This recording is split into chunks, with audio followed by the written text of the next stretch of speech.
নমস্কার বন্ধুরা, রন্ধনপ্রিয় কিচেনে সকলকে স্বাগত। আশা করি সবাই ভালো আছেন।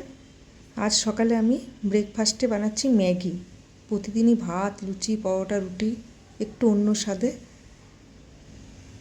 তাই প্রথমে সাদা তেল ফ্রাই প্যানে দিয়ে গাজর, বিনস, মটরশুঁটি, পেঁয়াজ, কাঁচা লঙ্কা সব দিয়ে একটু ভাজা ভাজা করে নিয়েছি। তার মধ্যে 3 প্যাকেট ম্যাগি দিয়ে দিয়েছি। দিয়ে এভাবে নাড়াচাড়া করে পরিমাণ মতো গরম জল দিয়ে দিয়েছি, ঢেকে দিয়েছি। এবার ম্যাগিটা ভালো করে একটু সেদ্ধ হতে টাইম দিলাম।